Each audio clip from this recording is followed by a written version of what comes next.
Today is a very sad day for all zero build players. Well, at least people that play competitive. I'm sure everyone that plays competitive zero build has heard the news by now, but Fortnite is completely canceling zero build tournaments next season, which very much sucks. You know, some people have been getting earnings on it, getting pretty good earnings from it, making a name known for themselves. But a lot of people like myself keep getting super close to earnings, but then we get robbed by cheaters. So in this video, let's break down, is this the right idea? Is this the right approach? And what they should do. So one thing that we need to talk about before we get into anything is the cheater problem. Now yes, cheaters are still a huge problem in builds mode, but it is 10 times worse in zero build. I mean, you can't even play a zero build tournament without running into a cheater at least one game, unless you aren't good at all and place very low on the leaderboards. And for a lot of people that don't really understand Fortnite's anti-cheat, they're probably thinking, well, just ban them, perm ban them. It's not that hard. Just ban the cheaters and we're fine. See, the software that cheaters are using now is called DMA. And for those of you that don't know what DMA is, it is a cheat that literally plugs directly into your PC. Now, Fortnite's anti-cheat detects softwares, but what a DMA does is you plug in a whole bunch of different accessories into a second computer. Then all of the cheats show up on that second screen, but you can use them on your main monitor. And whenever an anti-cheat goes through your files to check what software is on your computer, it disguises itself as like a network card or something. So it is almost impossible to ban them. And yes, they have tried to permanently ban people. But here's the problem. When Fortnite software bans someone,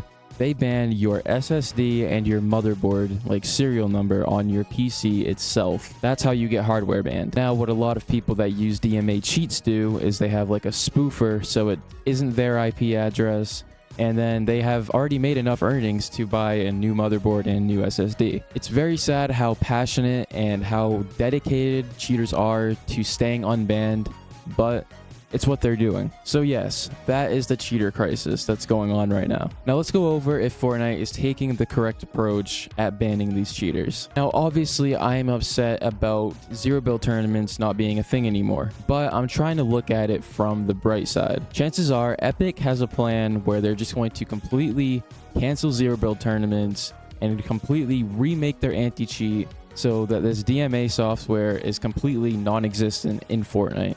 And that is exactly what they're doing. I know when updates like this get announced, it's hard not to get upset at it, and it's hard to look at it from the bright side. But realistically, to make an anti-cheat that can actually detect DMA, it's going to take a while. So if they kept doing zero build tournaments, they would just keep giving money to cheaters, and we would literally be in the exact same cycle that we've been dealing with. Personally, I am not too worried about it because I have stayed good at builds. Just in case of something like this happening, I've made sure my mechanics are good and obviously my aim is good. So I'm not too worried about it. I'll still play builds comp and I'll just adjust to it. But a lot of people have completely dedicated their life to zero build comp, and I feel bad for them.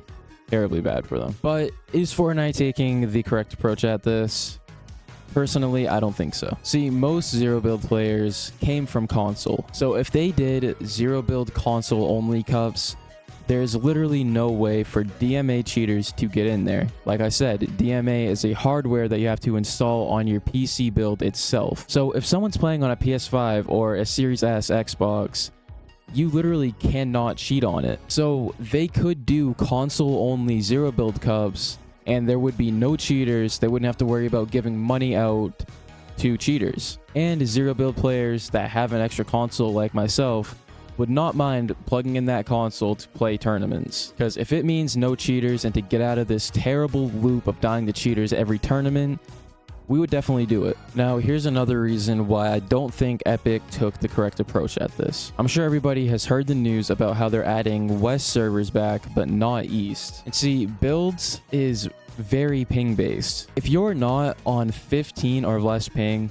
you literally cannot compete with people at the highest level, and you really barely have a chance at getting earnings. Now, people on East that don't have the best internet get about 60 ping when they're playing on Central, of course. Personally, I have very good internet and I use a certain software to get lower ping, so I can get downwards of 30, which still makes it very hard to compete with in competitive. So I think there's still time before they do this whole switch and they should add East servers back to competitive. That way it's a completely even playing field for everybody that's playing competitive. So yeah, the way that they're approaching it definitely could have been done a lot better, and it really didn't make much sense in the first place to add West but not East. It's completely unfair, and East was actually one of the most dominant servers back when it was a server. The two best servers were NA East and EU. To put that in perspective for you, in the OG seasons, the players that were on East included like Clix,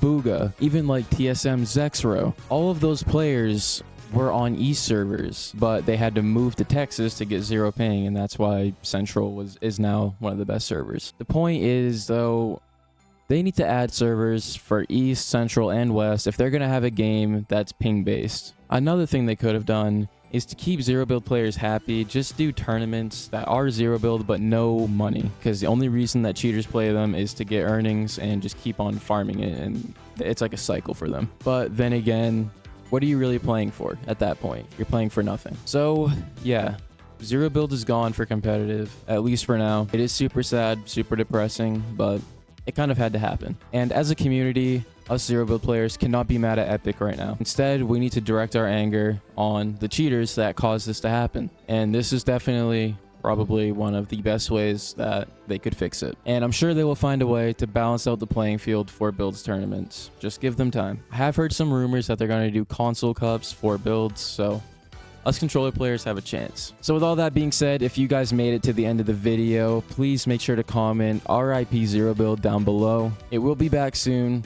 Just be patient. Let me know what your guys' thoughts are on this whole update and how Epic is approaching this. And with all that being said, I'm going to get grinding builds mode for next season. Like, comment, and subscribe. As always, use code 13 in your Fortnite item shop to support me, and I will see you guys on the next one. Peace out.